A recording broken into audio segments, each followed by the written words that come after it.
Magandang oras sa inyong lahat. Magandang araw po sa ating nanonood.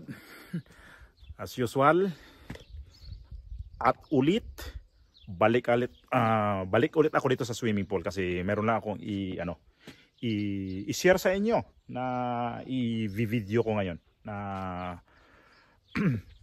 na pwede niyo makuha ng idea din o pwede niyo magkaroon kayo ng paano ba? Mag-isip-isip din ko yung tama ba o hindi. So, i-video ko ngayon kasi yung iba naman dyan magko-comment na ang dami kong pasikot-sikot. So, gagawin ko, ipapakita ko sa inyo ngayon yung ilan bang kilo ang mini-maintain ko dito sa aking swimming pool na tong alaga. No? Hindi ito aking swimming pool ha. Pasuyo lang po. Hindi ito sa aking swimming pool. Taga-alaga po ako dito. Ayan o, yung lumulutang doon. Yan. Yan siya ha. Yan yung ipapakita sa inyo kung ilang kilo yan. 5 kilo yan ha. 5 kilo yan. So, kunin muna natin yan. So, hindi ko naman siya maabot. Wala nga naman lalangoy ako dyan ngayon. Susunkitin natin dito.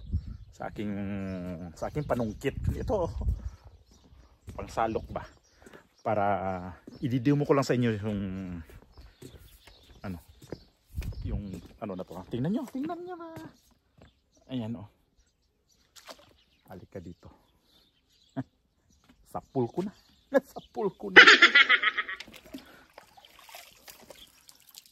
Ha? Mamaya ko na iyan sa inyo. Mamaya ko na ipakita sa inyo yung tubig ha na kung Ayan na Ayan. Tanggalin mo natin ng tubig para magaan natin buhatin.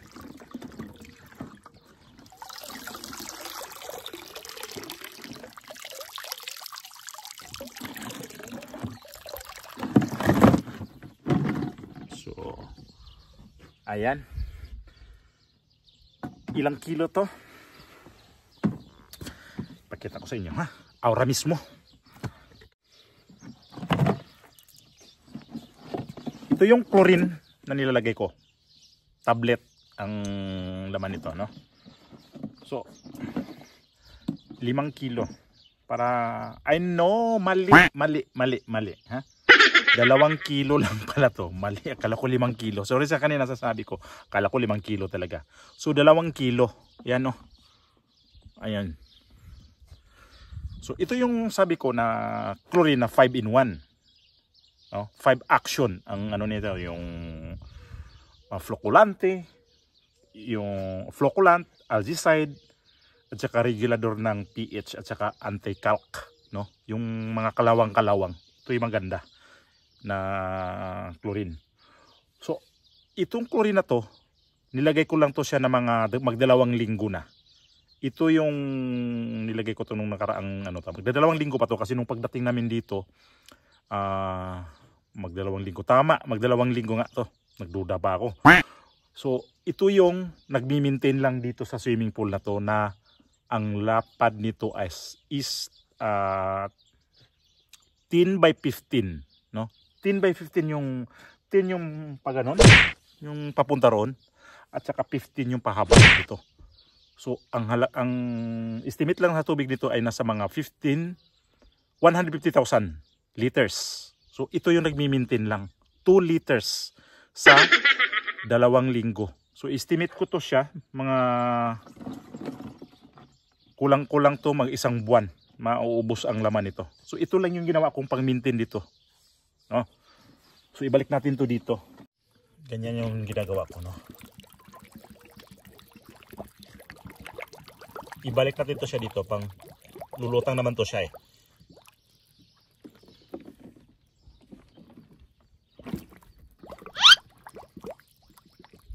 Ayan. So ayan. 2 kilo sa magdalawang linggo na siya dito sa kabuhang swimming pool na to. Ayan siya, no. Sinasabi ko nga 10 yung pahaba ngayon, 10 meters at saka 15 yung dito. Yun, doon na tayo, no. Papunta mula doon hanggang dito ay 15 meters yan. So ang tubig nito, ulitin ko, 150,000 liters. So ang laman nito, no? So yan lang yung nagmi-maintain sa 2 linggo. Magdadalawang linggo. So bakit ko na i-vlog to? Bakit ko na i-share sa inyo ngayon? Bakit ko ibinahagi ang aking pagmi-maintain nito ulit? Kasi may nagko-comment, may nagtatanong, mangilan-ngilan na ilang kilo daw ang ilagay natin sa ilagay sa swimming pool kung ganito ang laki, ganito ang lalim. Ang lalim pala nito ay dito sa mga ano dito mga hindi to masyadong malalim dito. Mga siguro 3 feet o 2 feet. Di lang ko sure. Ipakita ko lang ha. Estimate ko na to ha. Mga 2 feet or 3 feet. Pero banda rito 7 feet yan. Yung pinakamalalim dito, no? Ayan. 7 feet. So, kita nyo may palaka pa. Kita si palaka. Lumalangoy, oh. Asa na si palaka? Ayan. Ayan si palaka. Humangin pa. Ayan siya. Kita natin. Dito si palakika. Aba, si palakika. Hoy, palakika. So dito ang 7 feet. Ito yun. So mula doon, paunti-unti na yan, paunti-unti hanggang umabot ka ng 7 feet. Pag galing naman dito 7 feet, papunta doon, pababa na yan. Mga 2 feet lang nga siguro ang ano ko yan. 2 o 3 feet, mga ganun. Basta, yun ang estimate ko.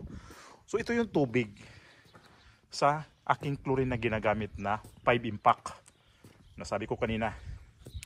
So ito yung kulay ngayon. Napakalinis niya. Ang ganda ng tubig niya. Napakalinaw. Di ko sabihin na pinopromote ko yung ano na yan ha.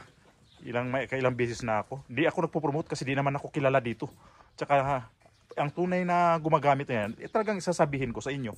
So ito yung kabuuhan ng swimming pool natin, no? Ang linaw, di ba? So nung pagdating ko dito, kasi nagbakasyon nga kami sa Pilipinas, ito yung tubig na to, hindi pa to ganun ka-clear kasi kabubukas lang nila. Nung ano na, paunti-unti, nagki-clear na kasi yung treatment nito, yung filtration, kung ano tawag yung cycle, tuloy-tuloy yan, araw-araw yan na ang ginalagay ko niyan is 5 oras ang paglagay ko diyan. 4 to 5 hours yan. Araw-araw yan, walang tigil yan. No, may naliligo man dito, gumagana yan. So ito yung tubig ngayon. Ganito siya. Nung pinalitan ko ng ganitong klaseng chlorine, yan siya. Kasi ang nilagay dito sa kasama ko ay yung chlorine na parang normal lang siya maka-chlorine. Di siya yung 5 impact. No? Yung 5 tatamaan talaga niya. So ito, umikot na tayo dito. Kaya malinaw pa rin ang tubig. Kahit sang tingnan mo dito, walang mapapansin ako dito na namamahay yung maglulumot, yung maninilaw. Kasi yun ang umpisa eh. Pag naninilaw ang mga tiles na ganito, sa mga tiles na yan, yung normal yan mga tain ng ibon kasi dito umiinom ng tubig. Kasi summer dito, dito sila umiinom ng tubig.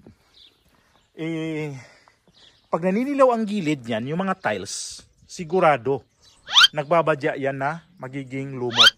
Yun ang simula eh, yung maninilaw, magiging lumot yan kalaunan. Ayan o. Hanggang dito sa may hagdanan, wala rin siya na nag-indikasyon na naninilaw.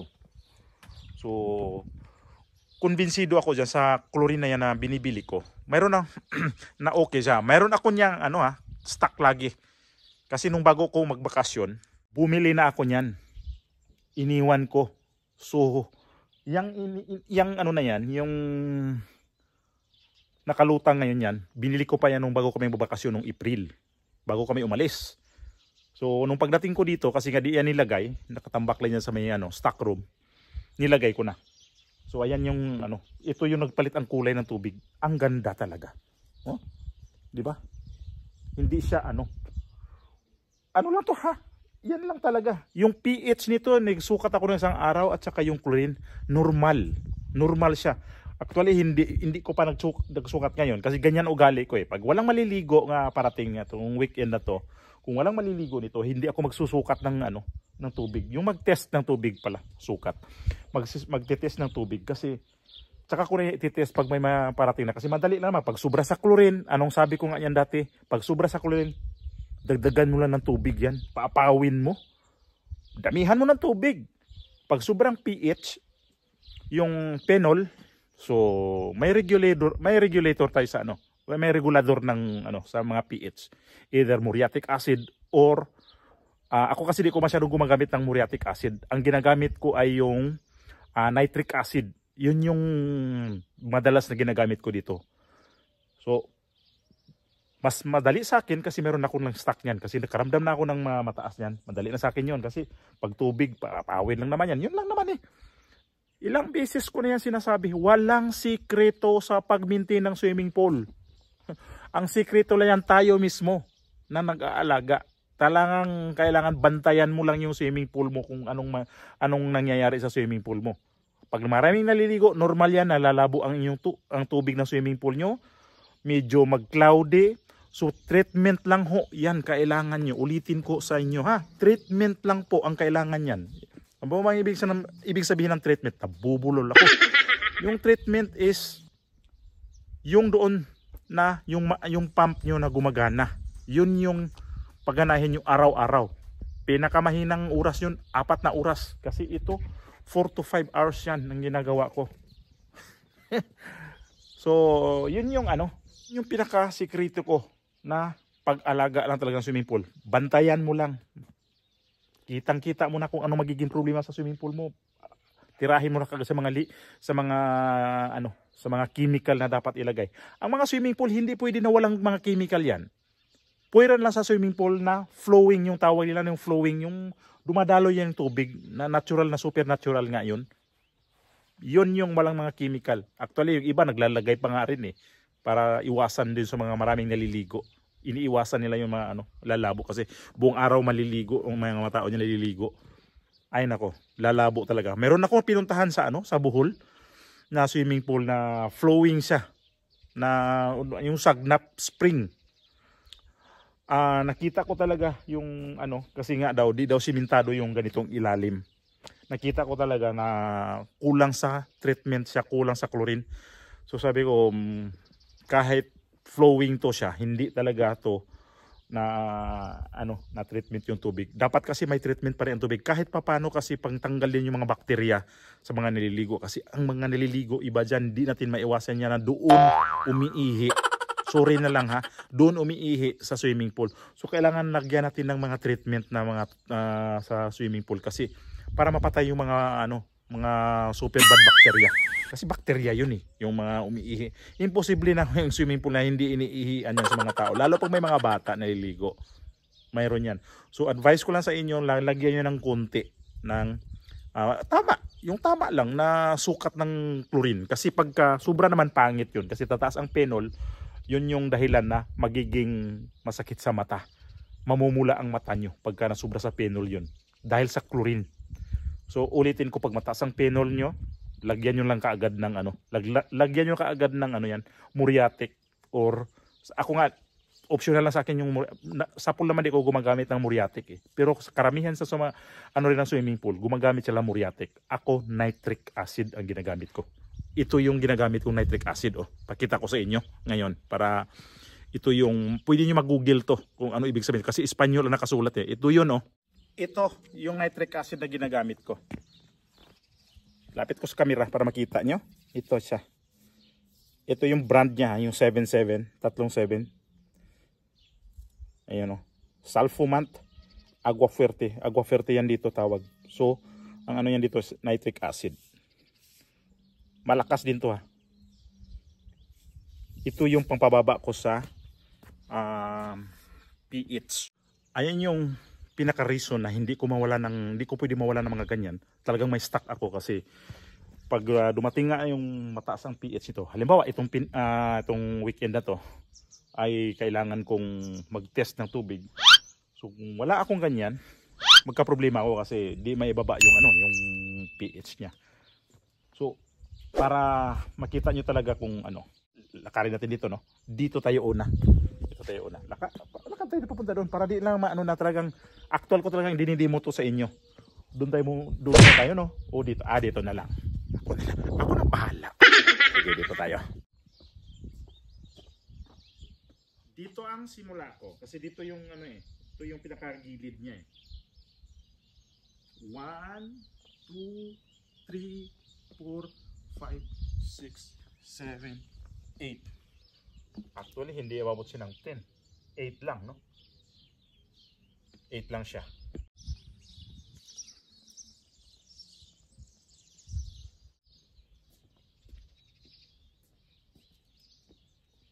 So, sa kabila tayo. Dito sa pahaba. Dito, oh. 1, 2, 3, 4, 5, 6, 7, 8, 9, 10, 11, 12, 13, 14. So, 14 lang din ang ano. So, hindi ako nagiging totoo. So, pasensyahan nyo na. Mali yung kwenta ko. Pero more or less, doon pa rin tayo pupunta sa tubig. Na ganun pa rin ang ano ng tubig. Yung laman ng tubig dito swimming pool ito. Nasa mga 150,000 liters. Estimate lang yun ha. Pero yung mali yung ano ko, 8 by 14 pala to. Yung metro nito. So, medyo malaki na rin. Malaki na rin siyang swimming pool. Kasi 8 by 14. Tapos ang lalim nito dito sa mga 3 feet. Estimate ko dito. Doon mga 7 feet na... Hindi ko lang alam kung paano pag-compute yan. More or less 150,000 nga. Balikan ko. No? So, ayun yung chlorine. Balikan natin si chlorine. Ayan siya. Yan lang yung nagmi-maintain sa akin dito. So, halimbawa kayo, mayroon kayong swimming pool na mas malaki pa nito na kung alam nyo ang sukat ng tubig, so, ano lang nyo. 2 kilo yan. So, ipasubraan nyo. Halimbawa, mas malaki ito ng konti, mas malaki doble. So, i-doble nyo yung ano.